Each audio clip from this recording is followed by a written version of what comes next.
بسم اللہ الرحمن الرحیم۔ جب اللہ راضی ہوتا ہے تو انسان میں 8 نشانیاں ظاہر ہوتی ہیں۔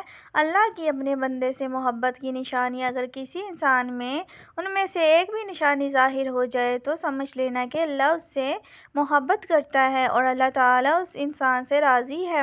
ناظرین، ساتھ ہی آپ کو یہ بھی بتائیں گے کہ حضرت رضی اللہ تعالیٰ عنہ نے فرمایا کہ عورت کو گالی دینا کیسا ہے اور اس کے ساتھ مار پٹائی کرنا کیسا ہے، اس سے گھر میں کیا کیا ہوتا ہے۔ ناظرین، سب سے پہلی نشانی اللہ پاک جس کو دین کی سمجھ بوجھ عطا فرماتا ہے، جسے دین سے جوڑ دیتا ہے تو اسے اپنا محبوب بنا لیتا ہے۔ حضرت عبداللہ ابن مسعود رضی اللہ تعالیٰ عنہ سے مروی ہے کہ رسول اللہ صلی اللہ علیہ وسلم نے فرمایا کہ اللہ پاک تمہارے درمیان اخلاق میں تقسیم کرتے ہیں جس طرح رزق تقسیم کرتے ہیں۔ اللہ پاک دنیا اس کو بھی دیتے ہیں جو اللہ پاک کا پیارا ہو یا نہ ہو، لیکن اللہ پاک دین کی سمجھ بوجھ اسے دیتے ہیں جو اللہ پاک کا محبوب ہوتا ہے۔ عبادت کی محبت، قرآن کی محبت، محبت اللہ پاک کی محبت، اللہ کے ذکر سے محبت رسول اکرم صلی اللہ علیہ وسلم پر درود اسلام بھیجنے کا شوق اور تڑپ، یہ وہ چیزیں ہیں جو اس بات کی نشانی ہے کہ اللہ نے اسے بہت پیارا بنا لیا ہے۔ دوسری نشانی رسول اکرم صلی اللہ علیہ وسلم نے فرمایا کہ اللہ تعالیٰ جسے اپنا بناتے ہیں تو پھر اس پر تھوڑی سی آزمائش بھی ڈالتے ہیں، یعنی اللہ پاک دیکھنا یہ چاہتا ہے کہ یہ بندہ میرے فیصلے پر راضی ہوتا بھی ہے یا نہیں۔ جو راضی ہو جائے گا تو اللہ پاک اسے دنیا میں بھی راضی کرتا ہے اور آخرت میں بھی راضی کرے گا۔ جو اس وقت بوکھلاہٹ کا شکار ہو جائے کہ یہ کیا ہو گیا میرے ساتھ، میں تو نماز بھی پڑھتا ہوں، قرآن کی تلاوت بھی کرتا ہوں، پھر مجھے بخار کیوں آ گیا، میں بیمار کیوں ہو گیا، میرا روزگار، میرا رزق کیوں تنگ ہو گیا، میں تو دین کا پابند ہوں، پھر مجھے کیوں فکر ہو رہی ہے، میرے ساتھ ایسا نہیں ہونا چاہیے۔ تو بندے کو ایسا نہیں سوچنا چاہیے۔ حضرت بلال حبشی رضی اللہ تعالیٰ عنہ سے کسی نے پوچھا کہ آپ بڑی توحید کی باتیں کرتے ہیں تو آپ کو اتنی بری طرح سے مار کیوں پڑی ہے؟ تو آپ رضی اللہ تعالیٰ عنہ نے فرمایا کہ تم بھی تو بازار جا کر برتن خریدنے سے پہلے اسے بجا کر دیکھتے ہو کہ مٹی صحیح طرح سے لگی ہے یا نہیں۔ بس اللہ نے بھی مجھے آزمایا تھا۔ اس کے بعد یہی وہ بلا جس کا رنگ بھی کالا تھا، موٹے موٹے ہونٹ تھے، اس کے بارے میں اللہ کے پیارے رسول اکرم صلی اللہ علیہ وسلم نے فرماتے ہیں کہ جب میں جنت میں جا رہا تھا کہ جب مجھے معراج کرائی گئی تو آگے آگے کسی کی چلنے کی آہٹ سنائی دی۔ میں نے حضرت جبرائیل علیہ السلام سے پوچھا کہ یہ کون ہے؟ جواب ملا، یہ بلال حبشی ہے جو آپ کے آگے چل رہے ہیں۔ حضور پاک صلی اللہ علیہ وسلم جب واپس آ گئے تو حضرت بلال رضی اللہ تعالیٰ عنہ سے پوچھا کہ تم کون سا ایسا عمل کرتے ہو؟ تو حضرت بلال رضی اللہ تعالیٰ عنہ نے فرمایا کہ آپ نے ہی تو فرمایا تھا کہ ہر وقت باوضو رہنا، تو میں ہر وقت وضو کی حالت میں رہتا ہوں اور جب بھی بے وضو ہوتا ہوں تو اسی وقت نیا وضو کر لیتا ہوں اور جب بھی وضو کرتا ہوں تو تب تو 2 رکعت نماز نفل پڑھ لیتا ہوں۔ چلتے زمین پر ہیں اور قدموں کی آہٹ جنت میں سنائی دیتی ہے۔ تو آزمائش اللہ پاک کی محبت کی دوسری نشانی ہے، اس لیے اس کا مطلب یہ نہیں ہوتا کہ پتہ نہیں کہ مجھے کیا ہو گیا ہے۔ اللہ پاک اپنے پیاروں کو ہی آزماتا ہے۔ تیسری نشانی تو بہت ہی زیادہ خوبصورت نشانی ہے جس سے پتہ چل سکتا ہے کہ اللہ پاک اس سے راضی ہے اور ہم سے محبت کرتے ہیں یا نہیں۔ اللہ پاک جب کسی بندے سے محبت کرتے ہیں تو اس کی طرف خوبصورت بدلاؤ لاتے ہیں۔ حدیث میں آتا ہے کہ جب اللہ پاک کسی سے محبت کرتے ہیں تو اللہ پاک حضرت جبرائیل علیہ السلام کو فرماتے ہیں اس کے بعد آسمانوں میں زلزلہ آ جاتا ہے، سب فرشتے بے ہوش ہو جاتے ہیں اور پھر جب اللہ کے حکم سے سب ہوش میں آتے ہیں تو تب سب سے پہلے حضرت جبرائیل علیہ السلام کو اجازت ہوتی ہے تو حضرت جبرائیل علیہ السلام سوال کرتے ہیں کہ ہمارے رب نے کیا فرمایا ہے، اور اس کے بعد خود ہی کہتے ہیں کہ اللہ نے جو بھی فرمایا ہوگا وہ حق فرمایا ہوگا۔ پھر اللہ فرماتے ہیں جبرائیل، میں نے آج اس بندے کو اپنا محبوب بنا لیا، تم بھی اسے اپنا محبوب بنا لو۔ حضرت جبرائیل علیہ السلام بھی اس بندے سے محبت کرنے لگتے ہیں۔ پھر حضرت جبرائیل علیہ السلام کو حکم ہوتا ہے کہ آسمان کے تمام فرشتوں کو خبر دے دو، یہ اللہ کا پیارا بن گیا ہے۔ حضرت جبرائیل علیہ السلام اور تمام نورانی مخلوقات بھی اس سے محبت کرنے لگتی ہے۔ پھر ایک فرشتہ آسمان سے دنیا میں آتا ہے اور اعلان کرتا ہے کہ اے لوگو، فلاں شخص اللہ کا محبوب ہے۔ حضرت جبرائیل علیہ السلام اور تمام آسمانوں کی نوری مخلوقات اس سے محبت کرتی ہے، تم بھی اس سے محبت کرو۔ اور پھر دنیا والوں کے دلوں میں بھی اللہ پاک اس بندے کی محبت ڈال دیتا ہے۔ تو اس لیے دنیا میں 2 کام ضرور کرو جس کو کرنے سے اللہ ہم سے راضی ہو جائے، ہمیں اپنا محبوب بنا لے، انشاءاللہ دنیا اور آخرت میں کامیاب ہو جاؤ گے۔ حضرت عبداللہ ابن عباس رضی اللہ تعالیٰ عنہ سے فرماتے ہیں، جب نیکیاں قبول ہو جاتی ہیں تو یہ 5 نشانیاں ظاہر ہوتی ہیں۔ نمبر 1، جب انسان کی نیکی قبول ہو جاتی ہے تو اس کی وجہ سے انسان کے چہرے پر عجیب سی رونق آ جاتی ہے، یعنی وہ انسان دنیا کے سامنے اپنی خوشی کا اظہار اپنی مسکراہٹ اور بشاشت کے ساتھ کرتا ہے۔ وہ ہر وقت خوش رہتا ہے، بلکہ یوں لگتا ہے اس دنیا میں اس سے بڑا سکون اور وقار والا کوئی نہیں ہے، لگتا ہے اسے دنیا کا کوئی غم ہے ہی نہیں۔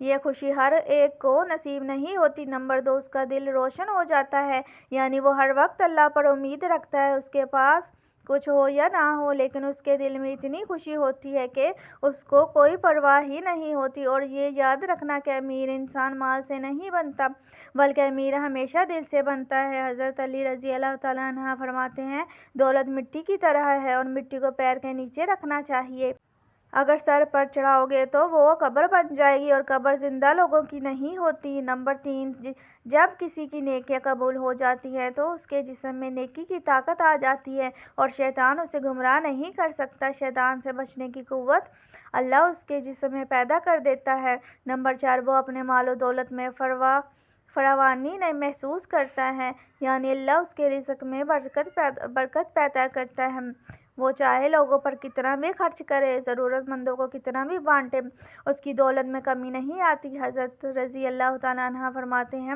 نصیب کا رزق انسان کو ایسے تلاش کرتا ہے جیسے مرنے والوں کو اس کی موت۔ نمبر 5، لوگوں کے دلوں میں اللہ کی محبت پیدا کر دیتا ہے، یعنی جب اللہ اپنے بندے سے خوش ہوتا ہے تو اس وقت اس کی محبت لوگوں کے دلوں میں پیدا کر دیتا ہے۔ ناظرین، اب آپ کو بتاتے ہیں ان کی ذمہ داری کیا ہے۔ حضرت علی رضی اللہ تعالیٰ عنہ نے فرمایا، اور اس کی سب سے بڑی ذمہ داری کیا ہے؟ حضرت علی رضی اللہ تعالیٰ عنہ کی خدمت میں ایک شخص آیا اور دست ادب جوڑ کر عرض کرنے لگا، یا علی، میری بیوی میرے گھر کا کام صحیح نہیں کرتی، نہ میرے کپڑوں کی دیکھ بھال کرتی ہے، نہ گھر کی صفائی ٹھیک سے کرتی ہے، تو کیا میرا اس کو ڈانٹنا، اس پر غصہ کرنا صحیح ہے؟ بس یہ کہنا تھا۔ حضرت علی رضی اللہ تعالیٰ عنہ نے فرمایا، اے شخص، کس نے کہا تمہاری بیوی پہ تمہارے گھر کا کام واجب ہے؟ یاد رکھنا، اسلام نے عورت کی عزت کو جتنا بلند کیا ہے اتنا کسی مذہب نے نہیں کیا۔ میں نے اللہ کے رسول اکرم صلی اللہ علیہ وسلم سے سنا کہ عورت کی سب سے بڑی ذمہ داری یہ ہے کہ وہ اولاد کی اچھی پرورش کرے اور وہ اپنی اولاد کا خیال رکھے، لیکن اگر اپنی اولاد کی پرورش کرنے کی اجرت شوہر سے مانگنا چاہے تو وہ بھی مانگ سکتی ہے۔ اور تم گھر کے کام کی بات کر رہے ہو، خوشی سے گھر کا کام عورت کرتی ہے، گھر کو سنبھالتی ہے تو یہ اس کی عظمت ہے، یہ اس کا بڑا پن ہے، اس کا شکریہ ادا کیا کرو، اس کا احترام کیا کرو۔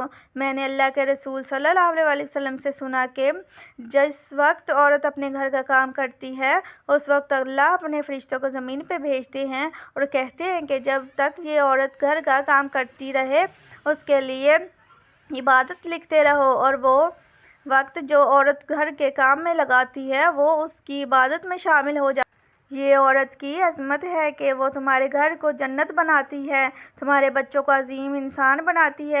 لیکن اگر کوئی عورت پر ظلم کرے، گھر کے کام کی وجہ سے اسے ٹوکتا رہے، اس پہ ظلم کرتا رہے، تو روز محشر میں اللہ اس انسان کو گدھے کی شکل میں اٹھائے گا اور دوزخ کا ایک دروازہ ان لوگوں کے لیے کھولا جائے گا اور یہ کہا جائے گا کہ یہ وہ انسان ہیں جنہوں نے اپنی ہی بیوی کو حقیر سمجھا اور ان کو غلام سمجھا۔ ناظرین، اب ہم آپ کو بتاتے ہیں حضرت علی رضی اللہ تعالیٰ عنہ نے فرمایا، گھر میں عورت کا رونا کیسا ہے اور اس پر ظلم کرنے کی سزا کیا ہے؟ حضرت علی رضی اللہ تعالیٰ عنہ راستے سے گزر رہے تھے، دیکھا کہ ایک شخص اپنی بیوی پر ظلم کر رہا تھا۔ حضرت علی رضی اللہ تعالیٰ عنہ ان کے قریب گئے اور فرمانے لگے، اے شخص، اللہ سے ڈرو، تمہاری مفلسی، پریشانی اور رزق میں تنگی کا سبب یہی وجہ ہے جو تم اپنی بیوی کو مارتے ہو، یہ تمہاری بیوی تمہارے ہی ظلم کی وجہ سے تمہارے ہی گھر میں روتی ہے۔ میں نے رسول اکرم صلی اللہ علیہ وسلم سے سنا ہے کہ جس گھر میں عورتیں روتی ہیں اس گھر میں رزق کے فرشتے نہیں آتے، اور یوں اس گھر میں رہنے والے مردوں کی رزق کی راہیں تنگ ہونے لگتی ہیں، اور یوں وہ پریشانی اور مفلسی میں گرفتار ہو جاتے ہیں۔ یاد رکھنا، اللہ نے اولاد کی نعمت اور دولت عورت کی تقدیر میں لکھی ہوئی ہے۔ اگر تم یہ چاہتے ہو کہ تمہارے رزق میں فراوانی ہو اور عزت، شہرت، دولت دن بدن بڑھتی جائے، تو اپنے گھر میں اپنی عورتوں کا خیال رکھو، انہیں خوش رکھو۔ اللہ کے فضل و کرم سے تم عزت، شہرت اور دولت میں فراوانی پاؤ گے۔ ناظرین، اسی طرح ایک اور واقعہ ہے کہ ایک مرتبہ حضرت علی رضی اللہ تعالیٰ عنہ راستے سے گزر رہے تھے۔ آپ نے دیکھا کہ ایک شخص اپنی عورت پر ظلم کر رہا تھا اور اس کی توہین کر رہا تھا۔ حضرت علی رضی اللہ تعالیٰ عنہ ان کے قریب گئے اور فرمانے لگے، اے شخص، یاد رکھنا، اللہ نے مرد کو طاقتور اس لیے بنایا ہے کہ تاکہ وہ عورت کی حفاظت کر سکے، نہ کہ عورت پر ظلم کر سکے۔ میں نے نبی اکرم صلی اللہ علیہ وسلم سے سنا کہ جو مرد اپنی عورت پر ظلم کرتا ہے تو اللہ اس پر لعنت بھیجتے ہیں۔ تو اس نے کہا، یا علی، یہ میرے نکاح میں ہے، میں اسے جو بات کہتا ہوں یہ میری بات نہیں مانتی۔ تو حضرت علی رضی اللہ تعالیٰ عنہ نے فرمایا کہ نکاح کا مطلب یہ نہیں کہ تم نے اپنے غلام خریدا ہے، بلکہ نکاح کا مطلب یہ ہے کہ تم نے اپنی نسل کو بڑھانے کے لیے اس عورت سے مدد طلب کی ہے، اور تم نے اولاد کی اچھی تربیت کے لیے اس عورت کو چنا ہے۔ اے شخص، جس نے مدد لی جائے اس کو غلام نہیں سمجھتے، اور جو تمہاری اولاد کو پروان چڑھائے اسے حقیر نہیں سمجھتے، بلکہ تمہیں تو اس کا شکر گزار ہونا چاہیے۔ یاد رکھنا، عورت پر ظلم کرنے کا مطلب ہے اولاد کی بغاوت۔ آنے والے وقت میں اولاد اس عورت کے جسم سے تمہیں نصیب ہوگی تو اس کے وجود میں تمہارے لیے بغاوت ہی بغاوت ہوگی۔ اللہ تعالیٰ سے دعا ہے کہ اللہ ہمیں دین حق پر چلنے کی توفیق عطا فرمائے، ہماری اولاد کو ہمارے لیے رحمت بنائے، اور ہمیں دین کی مکمل سمجھ بوجھ نصیب فرمائے، آمین یا رب العالمین۔ ناظرین، ویڈیو اچھی لگی ہو تو ویڈیو کو لائک کریں، شیئر کریں، چینل کو سبسکرائب کریں، اور کومنٹ باکس میں اللہ تعالیٰ کے 99 ناموں میں سے ایک نام ضرور ٹائپ کریں۔ اگلی ویڈیو تک کے لیے اجازت دیجیے، اللہ حافظ۔